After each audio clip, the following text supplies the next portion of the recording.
J'ai été contacté dernièrement par un responsable en Afrique qui est entrepreneur et qui a beaucoup d'établissements scolaires. Donc, qui a investi beaucoup d'argent, des millions de francs CFA pour pouvoir acquérir un logiciel et pour gérer son établissement, donc faire le suivi des élèves, etc. Et quelques mois plus tard, tout s'est réinitialisé. Ils ont perdu toutes les informations sur les élèves, les profs, etc., tous les contrats qu'ils avaient fait. Donc, et ça, c'est vraiment la grosse problématique, le manque de l'assurance qualité. Donc, s'il y avait un travail d'assurance qualité au début, on allait pouvoir constater que le logiciel avait des défauts. Et donc, éviter cette perte de temps, d'argent et aussi même de réputation pour les investisseurs.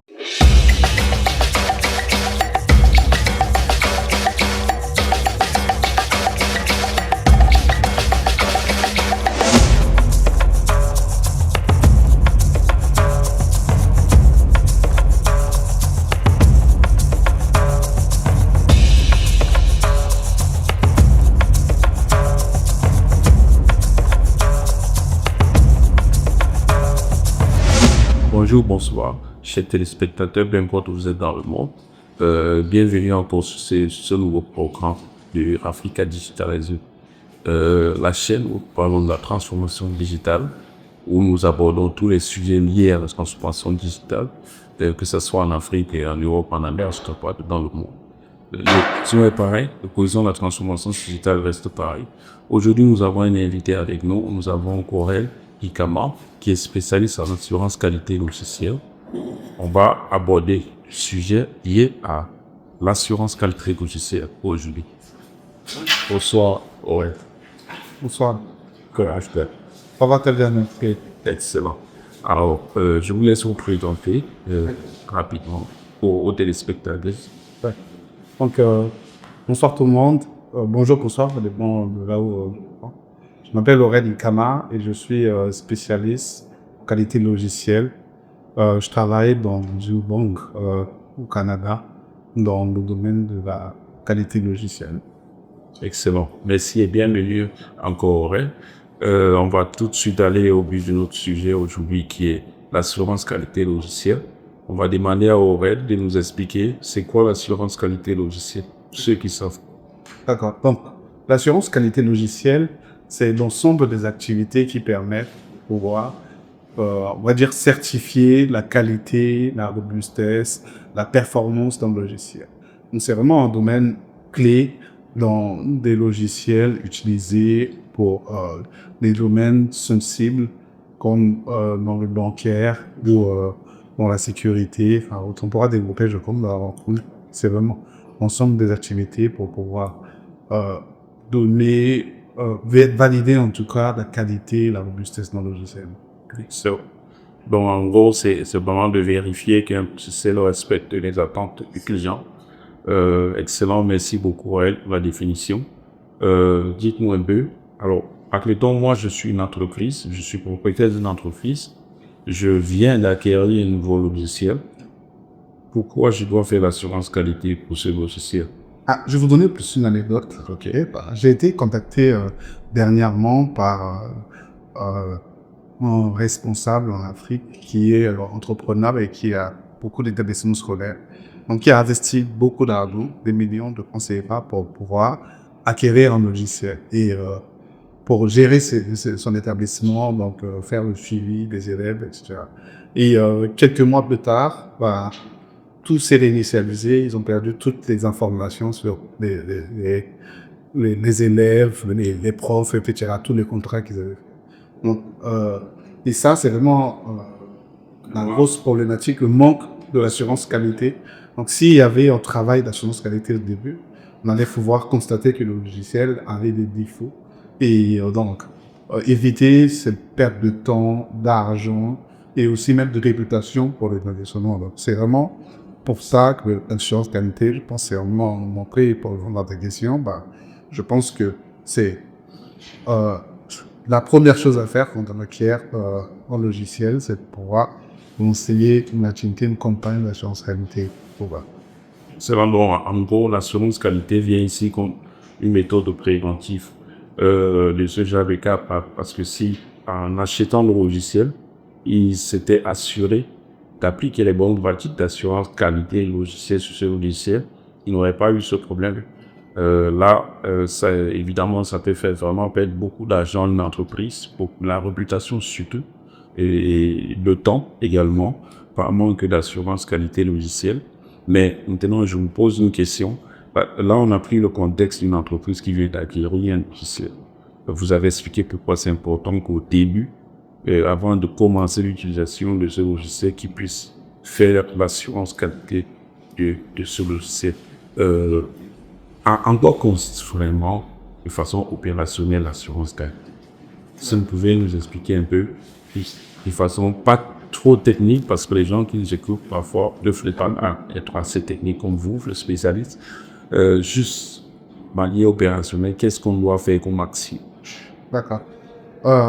Déjà, pour rebondir un peu à ton point de tout à l'heure, il faut savoir que l'assurance maladie, si je veux faire un peu l'analogie avec l'ASTI, c'est vraiment médicament avant la maladie. C'est la prévention.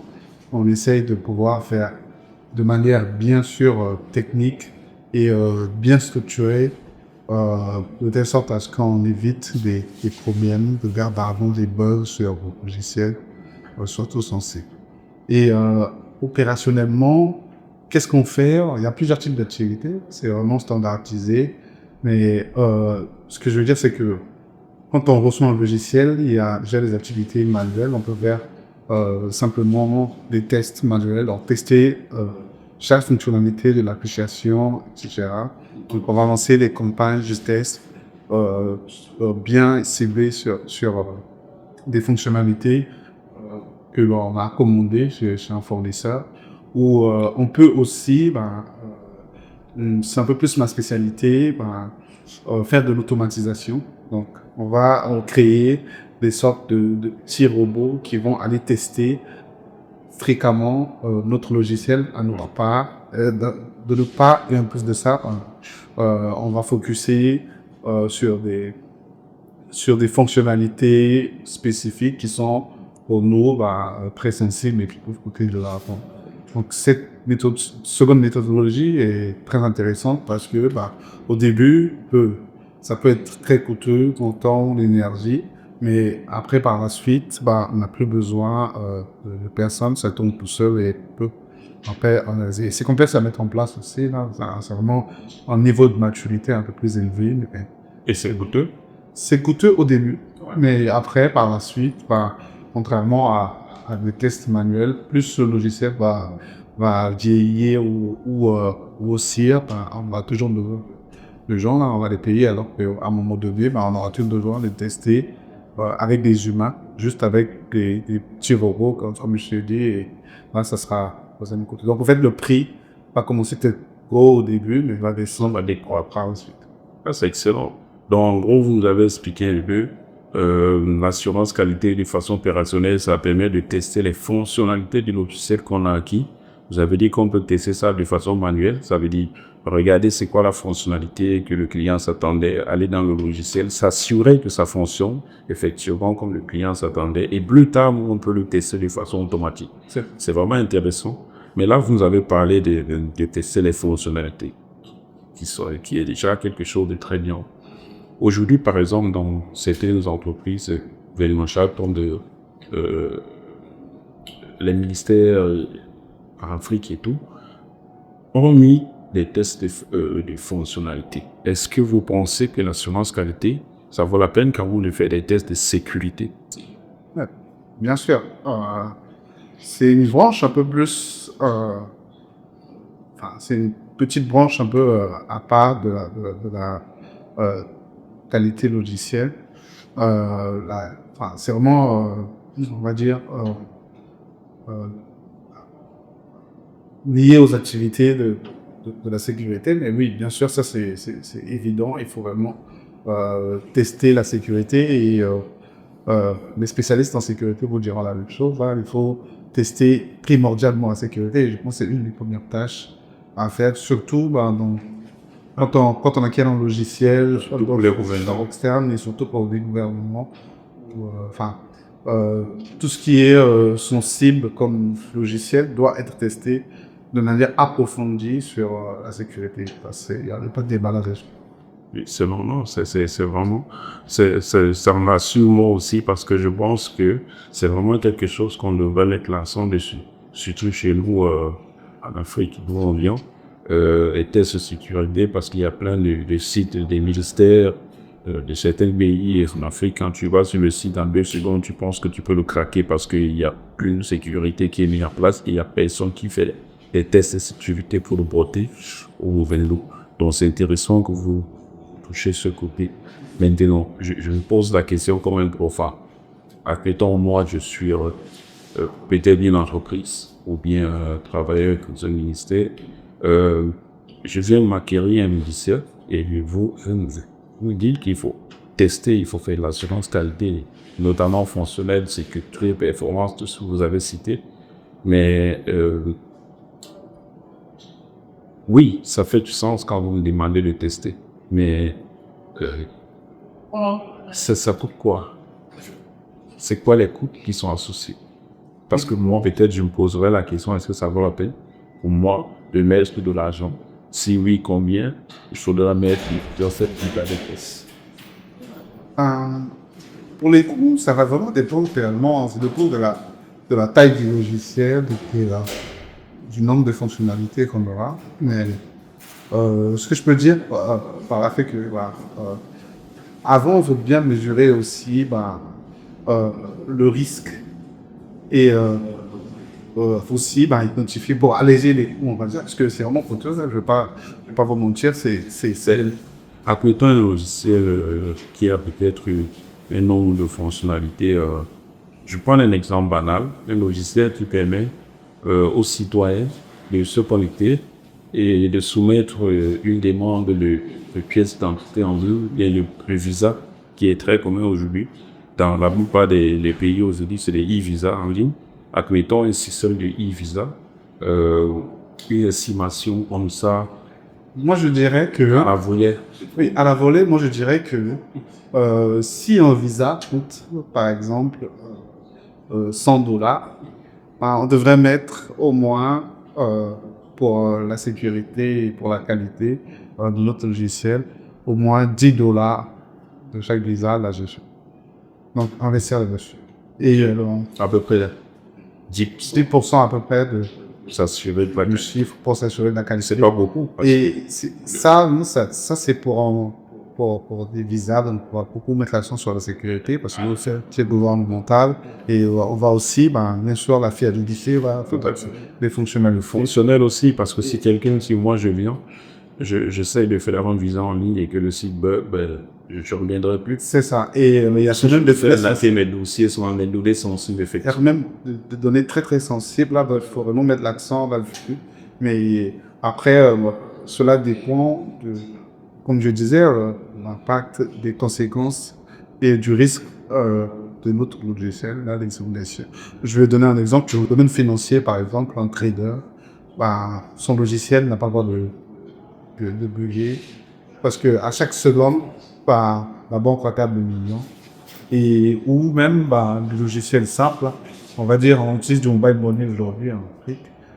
Si notre logiciel de mobile money bug, c'est des millions de transactions à la minute qui sont perdues ou qui ne sont pas faits, donc qui peuvent être très coûteux Et qui peuvent être irréversibles parfois. c'est ça. Et très compliqué après à contacter tous les utilisateurs qui ont peut-être perdu de l'argent, à essayer de les dédommager.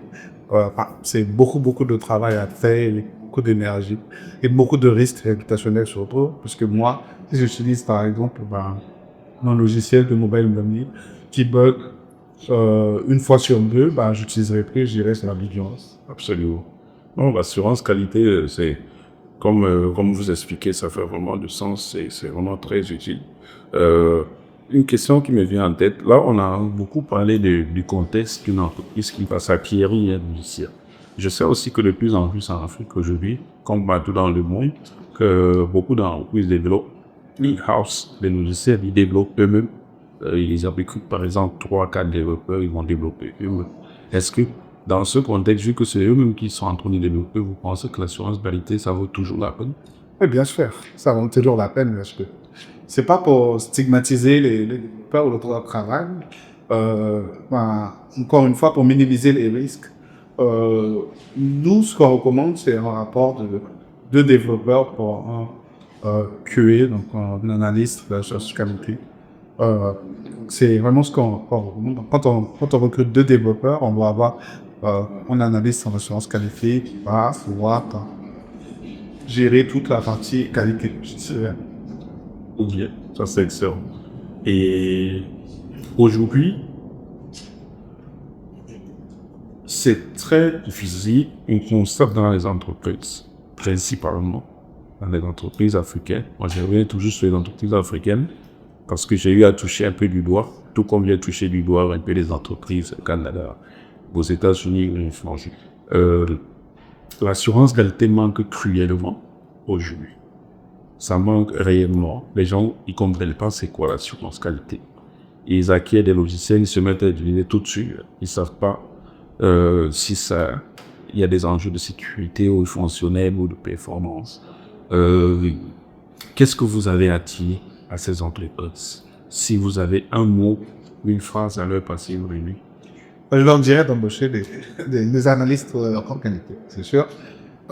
Parce que c'est vraiment urgent, surtout dans le monde d'aujourd'hui, on est dans un monde hautement technologique, avec des génies de partout.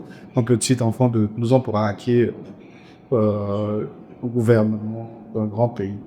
Donc, il faut vraiment prendre ça au sérieux, je pense. Et déjà, en termes réputationnels, mais en termes de sécurité, en termes de qualité, de fiabilité. Fiabilité aussi. Donc, il faut vraiment prendre ça au sérieux. Moi, je recommanderais à tous les gestionnaires, tous les grands patrons de regarder là-dessus. Excellent. Et puis, aussi pour finir, les établissements scolaires. Moi, j'ai eu à, comme vous savez, on est de Africa Digitalize. On a une entreprise qui est basée à Abidjan. On a aussi des bureaux au Bénin. On fait face tous les jours à des étudiants qui sortent de l'école, que ce soit des stagiaires ou des professionnels sur le terrain. Il n'y en a pas des écoles.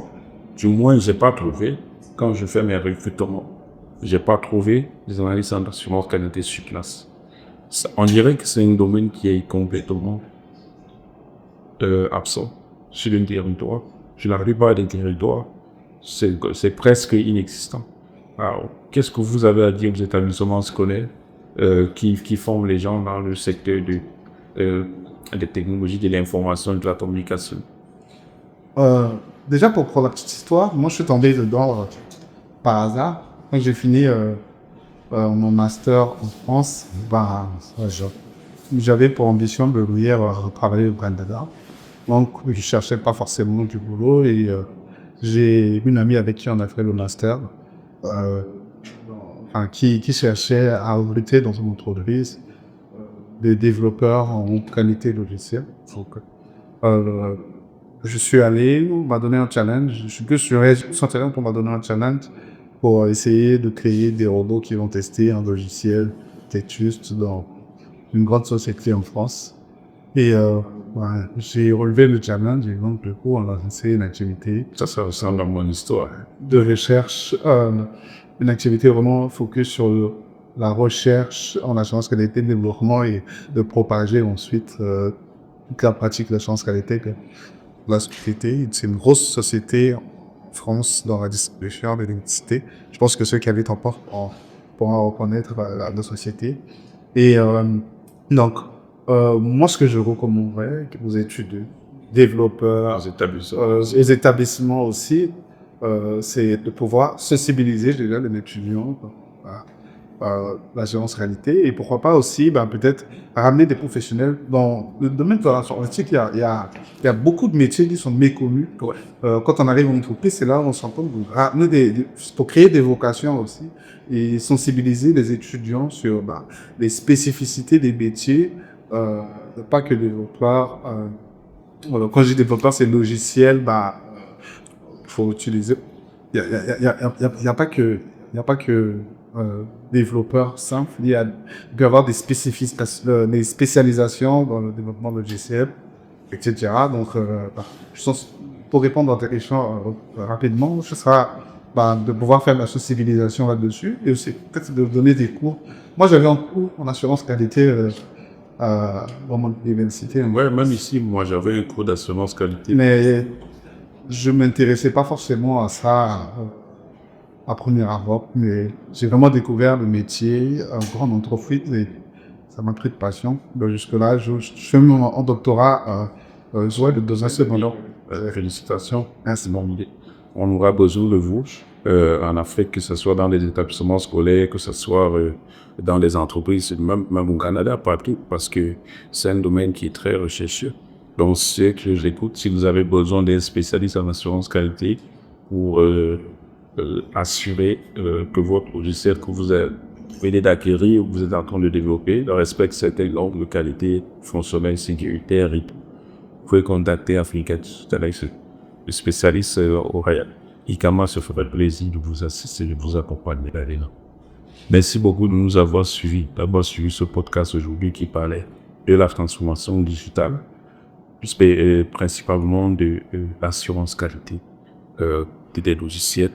Restez connectés, surtout abonnez-vous massivement parce qu'il y a beaucoup d'autres vidéos qui vont arriver. On va parler de la transformation digitale, de beaucoup d'autres sujets.